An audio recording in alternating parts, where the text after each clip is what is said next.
ketika api itu menyala. Siapa yang tahan untuk berdiri di hadapan Tuhan? Kita akan mendengar pesan Tuhan tentang revival again atau kebangunan rohani kembali dari para hamba Tuhan di Indonesia. Program ini dapat Anda saksikan melalui channel YouTube Makan Netizen.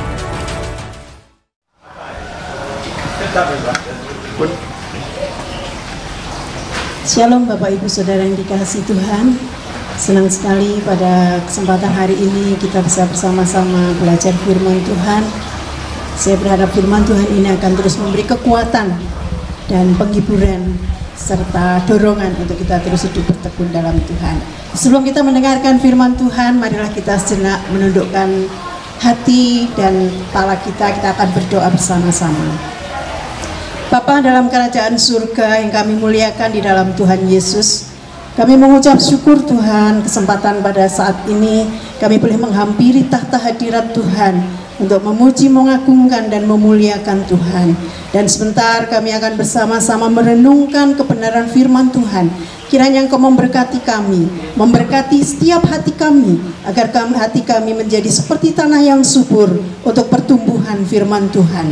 Berkati hamba-Mu, pakailah untuk menjadi saluran berkat bagi setiap pendengar, bagi setiap saudara-saudara kami yang mendengarkan. Terima kasih Tuhan. Kami menyerahkan waktu kami ke depan ke dalam tangan pimpinan Tuhan, Roh Kudus yang akan menolong kami untuk memahami, mengerti, bahkan melakukan firman Tuhan di dalam kehidupan kami. Dalam nama Tuhan Yesus kami berdoa. Haleluya. Amin. Puji Tuhan. Saudara yang dikasihi Tuhan, setiap kita pasti mengharapkan keberhasilan. Firman Tuhan yang akan kita pelajari bersama pada hari ini saya berikan judul menikmati keberhasilan bersama keluarga. Keberhasilan tidak hanya diukur dari seberapa besar materi atau uang atau harta benda yang kita miliki. Tidak kita ukur atau tidak diukur dari seberapa besar deposito kita atau omset penghasilan kita setiap hari, bukan seperti itu. Keberhasilan di sini adalah keberhasilan kita sebagai orang yang percaya kepada Tuhan dalam mentaati perintah Tuhan, sehingga keberhasilan akan kita rasakan bukan saja untuk pribadi kita, tetapi juga untuk seluruh anggota keluarga kita. Kita akan belajar bersama dalam kitab Kejadian pasal yang ke-6 ayat 9 sampai ayat yang ke-22. Mungkin ayat ini sudah tidak asing bagi saudara-saudara, tetapi saya mengajak saudara, Bapak Ibu Saudara untuk kita belajar dari ayat-ayat ini, bagaimana kita bisa mengambil kebenaran-kebenaran firman Tuhan yang saya berharap akan semakin menguatkan kita, meneguhkan kita di dalam kita mengikut dan melayani Tuhan. Nah, dalam kitab Kejadian pasal 6 ayat 9 sampai ayat 22, riwayat Nuh, karena di sana dikatakan, saya bacakan ayat yang ke-9. Inilah riwayat Nuh. Nuh adalah seorang yang benar dan tidak bercela di antara orang-orang sezamannya. Dan Nuh itu hidup bergaul dengan Allah. Nuh memperanakkan 3 orang anak laki-laki, Sem, Ham, dan Yafet.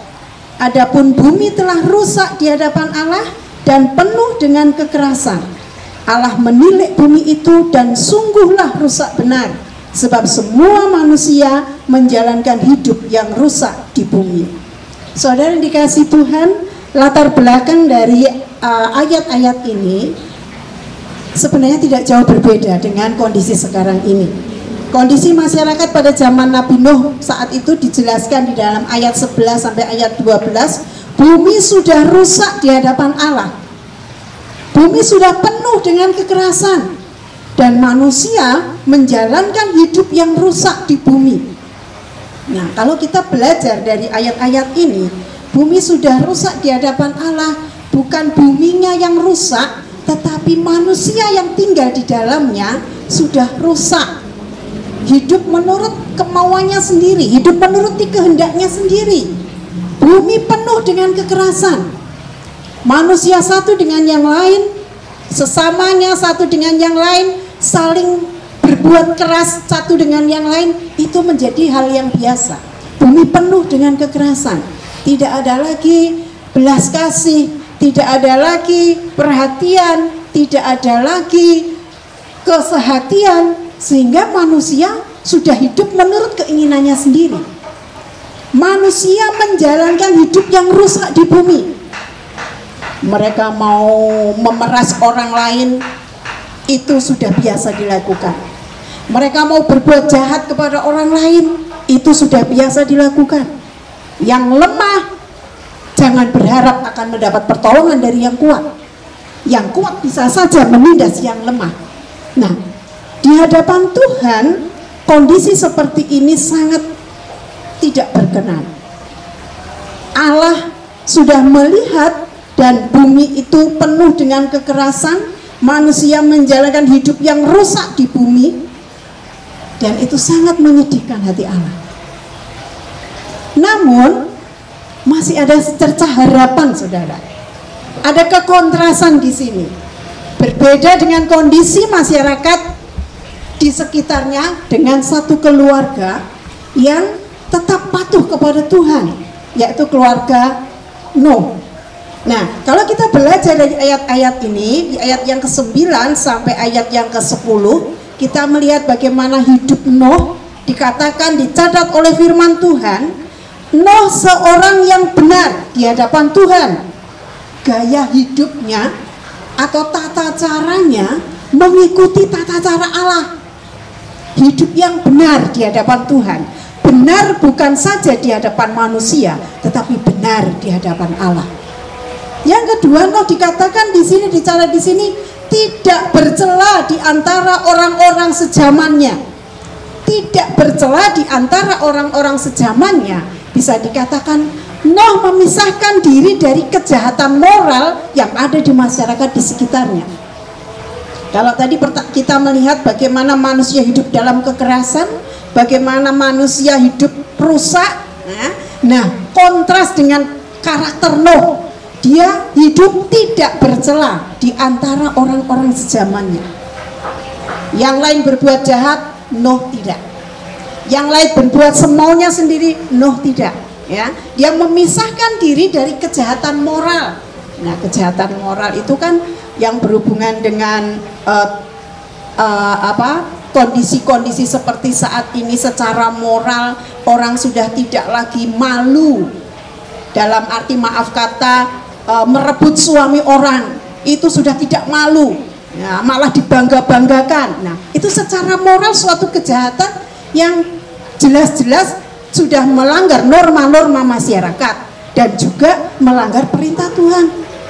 Belum lagi mereka sudah suka sekali menggunakan barang-barang yang bukan miliknya dengan bebas, dengan leluasa.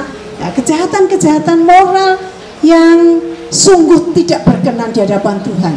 Dan Nuh, dia memisahkan diri dari kejahatan-kejahatan moral seperti ini. Yang ketiga dikatakan di sini, Nuh hidup bergaul dengan Allah. Artinya dia hidup dengan iman yang teguh kepada Allah. Walaupun orang lain tidak menyembah Tuhan, dia tetap memberikan hatinya, hidupnya, hidup taat menyembah kepada Tuhan. Walaupun orang hidup mengandalkan kekuatannya sendiri, dia tetap hidup mengandalkan Tuhan. Dia hidup bergaul dengan Allah. Dia memiliki hubungan pribadi dengan Allah. Dia memiliki hubungan yang intim dengan Allah. Ya, namanya bergaul itu berarti dia setiap saat, setiap hari dia dekat dengan Allah. Nah, itulah yang terjadi dengan Nuh, hidup dengan iman yang teguh kepada Allah. Sangat berbeda dengan masyarakat pada umumnya. Nah, itulah yang membuat Nuh berbeda dengan orang-orang sejamannya. Nah, ketika kita hidup di tengah-tengah masyarakat seperti saat ini yang tidak jauh berbeda, kalau saya bisa berkata, saya katakan tidak jauh berbeda. Kalau kita melihat sekeliling kita, maaf kata, perselingkuhan itu sudah menjadi barang, menjadi satu perkara yang tidak asing lagi, ya. Merebut suami orang, makanya ada istilah pelakor. Nah, itu karena apa? Karena sudah terlalu seringnya hal-hal seperti itu terjadi. Tidak malu lagi, tidak malu lagi melakukan hal-hal yang seharusnya ditutup-tutupi, tetapi dilakukan secara terbuka. Karena apa? Karena memang orang sudah jauh dari Tuhan, orang sudah gaya hidupnya mengikuti cara hidupnya sendiri, melupakan gaya hidup yang harusnya ditaati oleh anak-anak Tuhan. Nah, kita akan belajar dari ayat-ayat ini. Apakah kita bisa menikmati keberhasilan seperti yang dilakukan oleh Nuh?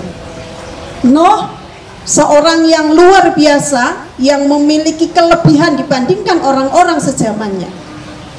Dan ketika Tuhan merencanakan akan membinasakan bumi, Tuhan mengingat Nuh dan keluarganya. Tuhan tidak menghukum manusia yang taat, Tuhan tidak menghukum orang yang setia dengan orang-orang yang jahat. Sehingga Tuhan menyendirikan Nuh. Nuh, aku akan membinasakan bumi ini, tetapi aku akan menyelamatkan keluargamu. Tetapi aku akan mengadakan perjanjianku, dan engkau akan masuk ke dalam bahtera itu, engkau bersama-sama dengan anak-anakmu dan istrimu dan istri anak-anakmu. Ya saudara, Tuhan memerintahkan Nuh untuk membuat bahtera. Tuhan memerintahkan Nuh untuk membuat satu tempat yang akan dipakai Tuhan untuk menyelamatkan Nuh dan keluarganya. Karena Tuhan merencanakan akan menenggelamkan bumi.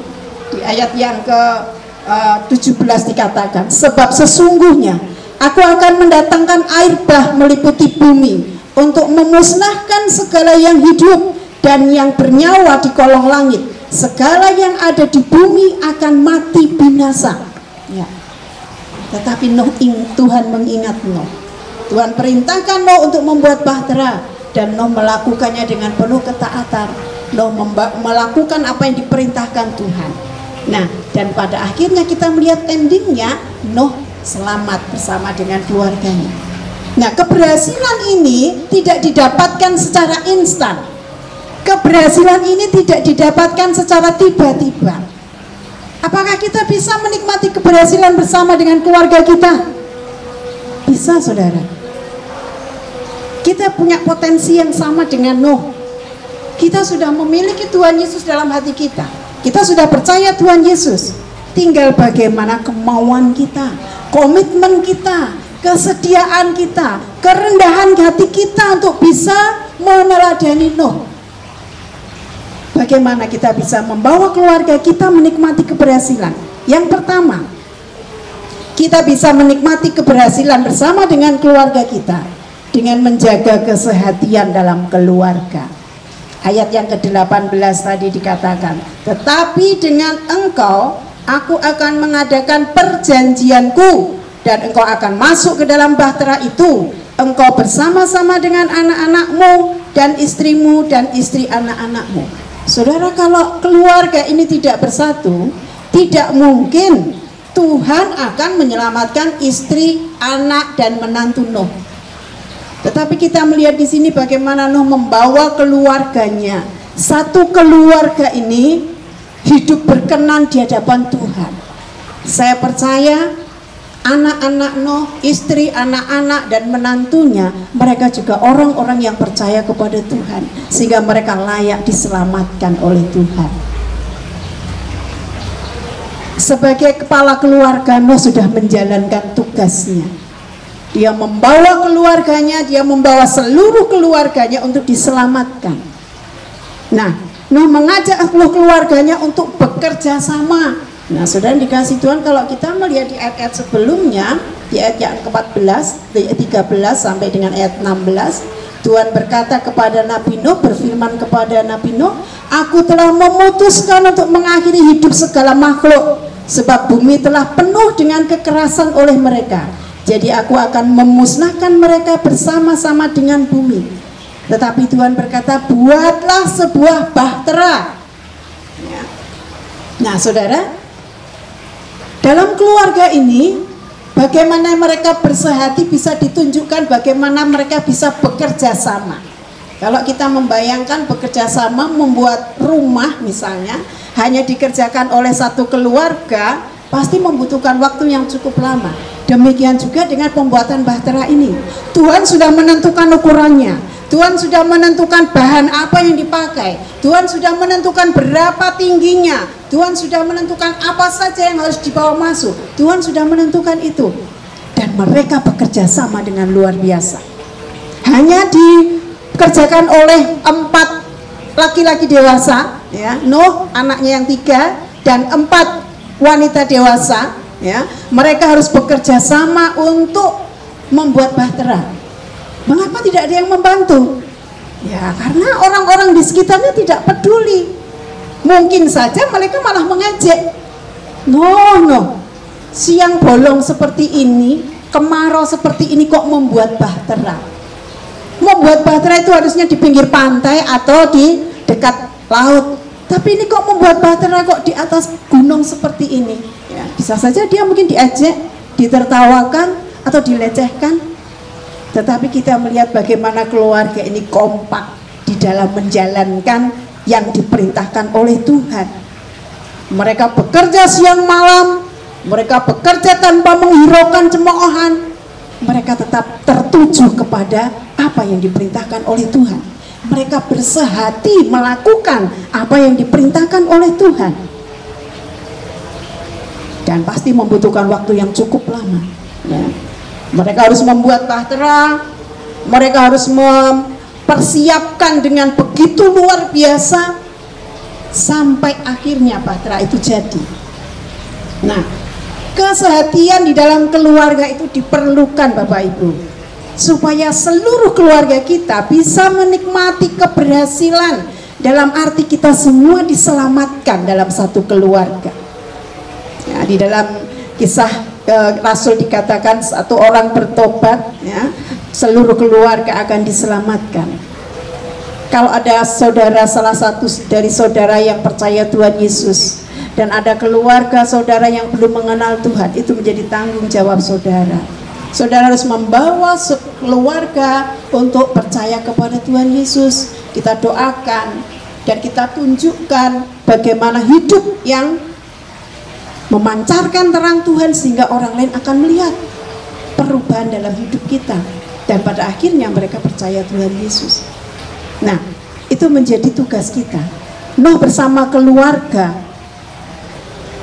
bisa membawa keluarganya diselamatkan. Nah, ini kunci keberhasilan dalam keluarga. Satu keluarga diselamatkan oleh Tuhan karena mereka memiliki kesehatian. Saya percaya mereka memiliki iman yang sama kepada Yesus. Saya percaya mereka memiliki kepercayaan yang sama. Nah, yang kedua, kita bisa menikmati keberhasilan kalau kita memiliki tekad yang kuat untuk melakukan perintah Tuhan dengan tepat. Pasal 6 ayat 22 saya akan bacakan.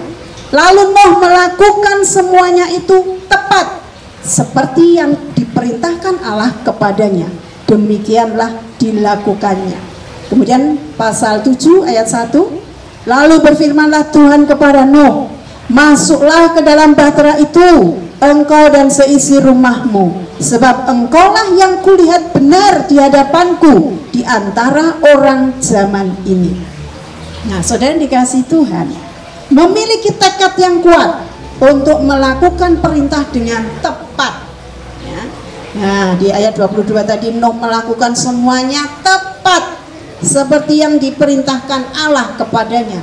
Tepat berarti sesuai dengan apa yang diperintahkan Tuhan, tidak melenceng, tidak kurang, tetapi tepat, ya. Nah, dimulai dari membuat bahtera, ukurannya juga tepat, tidak dikurangi. Tuhan ini kok besar sekali, kan waktu butuh lama. Dia tidak pernah protes dengan Tuhan. Disuruh membuat ukurannya seperti ini, dibuatlah seperti ini, ya. Dibuat bertingkat. Tuhan kok tinggi sekali, aku takut tinggi. Tidak pernah protes tuh Nabi Nuh, ya. Dia lakukan tepat seperti yang Tuhan perintahkan. Bahtera itu dibuat dengan panjang yang sudah ditentukan oleh Tuhan. Kayu-kayu bahannya sudah ditentukan oleh Tuhan, catnya juga bahkan sudah ditentukan oleh Tuhan. Ukuran bahtera itu sama dengan kurang lebih 3.000 gerbong kereta api barang, ya, jadi cukup luas, ya. Ada penafsir yang berkata itu 7.000 hewan bisa masuk ke sana. Bisa saudara bayangkan itu betapa luasnya Bahtera itu, ya. Bahtera itu dibuat tingkat 3. Bukan suatu pekerjaan yang mudah, saudara. Bukan suatu pekerjaan yang enteng. Itu pasti sangat melelahkan. Itu pasti sangat berat. Tetapi kita melihat Nuh melakukannya tepat seperti Allah yang perintahkan, ya. Dengan jumlah tenaga kerja yang minim, mereka harus bekerja keras siang malam. Setelah Bahtera jadi, Tuhan berkata, bawa binatang segala yang hidup, bawa sepasang masuk ke dalam Bahtera. Belum cukup di sana, Tuhan katakan, bawa semua makanan, bukan saja untuk keluargamu tetapi juga untuk binatang-binatang, ya. Kita tidak tahu, Nuh tidak tahu akan berapa lama banjir itu, air bah itu. Jadi Tuhan hanya berkata, siapkan makanan, siapkan juga untuk ternak-ternak itu, untuk binatang-binatang itu. Wah, ini kerja keras yang luar biasa. Dan mereka kompak melakukannya, itu yang luar biasa juga. Nuh melakukan tepat seperti yang Tuhan perintahkan. Nah, inilah yang dikehendaki Tuhan. Di tengah-tengah dunia yang semakin tidak jelas arahnya, dunia yang sudah menghalalkan segala cara, dunia yang sudah rusak ini, diharapkan ada orang-orang percaya yang dengan segenap hati melakukan perintah Tuhan. Orang-orang percaya yang dengan segenap hati tepat melakukan perintah Tuhan. Inilah yang membuat Nuh dan keluarganya akhirnya berhasil diselamatkan. Dia tepat melakukan firman Tuhan tanpa mengurangi. Saudara yang dikasihi Tuhan, kita hidup di era atau zaman yang hampir sama dengan Nuh. Kita hidup di akhir zaman. Kejahatan sudah semakin merajalela. Orang tidak ada lagi belas kasihan, ya. Orang pura-pura minta tolong, ternyata malah mendung. Itu sudah banyak kejadian seperti itu. Sehingga kadang-kadang kalau mau menolong itu takut, wah jangan-jangan ini orang yang pura-pura. Kan sering sekali kita dengar kabar pura-pura seorang wanita malam-malam hari minta tolong karena habis dirampok. Setelah ditolong ternyata teman-teman rampoknya malah datang, ya. Jadi kadang-kadang kita sulit membedakan mana orang baik dan mana orang yang tidak baik. Karena apa? Karena kejahatan yang sudah semakin meningkat, orang sudah menghalalkan segala cara, orang sudah tidak malu lagi berbuat jahat, orang sudah tidak malu lagi melakukan kejahatan. Hampir sama dengan yang terjadi pada zaman saat itu, ya. Tetapi sebagai anak-anak Tuhan, sebagai orang yang percaya kepada Tuhan Yesus, kita tetap harus berdiri teguh di dalam iman ketaatan kita kepada Tuhan. Jangan kita mau digeser pengharapan kita dengan hal-hal duniawi. Jangan kita mau meninggalkan Tuhan hanya karena iming-iming orang-orang atau seseorang yang mengiming-imingi kita untuk meninggalkan Tuhan. Tetapi tetaplah teguh dalam iman kepada Tuhan, sehingga kita akan layak untuk menikmati kebahagiaan bersama dengan Tuhan. Sebagai orang-orang yang percaya kepada Tuhan, marilah kita mentaati firman Tuhan tepat seperti yang Tuhan inginkan. Melakukan firman Tuhan tepat, tidak melenceng, tidak dinyang, tidak ditawar, ya. Tuhan, aku ibadahnya setiap 1 bulan sekali, tidak apa-apa ya kan, aku sibuk, ya, itu kan menawar namanya, ya. Tuhan, aku 1/10-nya jangan sekarang ya, hutangku, tagihanku masih banyak. Itu menawar namanya, ya. Tetapi firman Tuhan berkata, Nuh melakukan dengan tepat perintah Tuhan. Jadi tidak ada tawar menawar untuk perintah Tuhan. Kita melakukannya dengan tepat. Itu yang dikehendaki Tuhan. Dan kita akan melihat hasilnya. Silakan Bapak Ibu menikmati hasil dari ketaatan Bapak Ibu. Pengalaman demi pengalaman yang akan terus membentuk dan mendewasakan kehidupan rohani kita.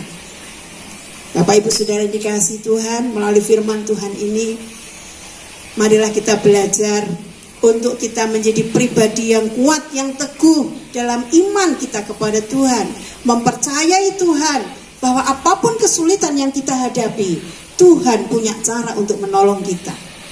Kita menjadi anak-anak Tuhan yang tepat melakukan firman Tuhan. Jangan hanya berharap diberkati tapi tidak mau mentaati Tuhan. Tapi taatilah Tuhan dulu. Urusan berkat itu nanti Tuhan yang mengatur. Kalau kita sudah mentaati Tuhan, kalau kita sudah menuruti perintah Tuhan, tidak mungkin kalau Tuhan tidak akan memberkati kita. Tidak mungkin kalau Tuhan akan meninggalkan kita, karena janjinya Dia tidak akan pernah meninggalkan kita. Amin, saudara. Biarlah firman Tuhan ini menolong kita, memotivasi kita. Walaupun kondisi keadaan kita tidak menentu, walaupun situasi dunia tidak menentu, tetapi kita punya Tuhan Yesus yang selalu tepat pertolongannya untuk kita. Kita punya Tuhan Yesus yang mampu memberikan kekuatan kepada kita untuk mengatasi kesulitan kita. Asalkan kita memiliki kesehatian untuk tetap berdiri teguh dalam iman kepada Tuhan, dan kita memiliki tekad untuk melakukan firman Tuhan dengan sepenuh hati kita. Tuhan Yesus memberkati kita. Shalom.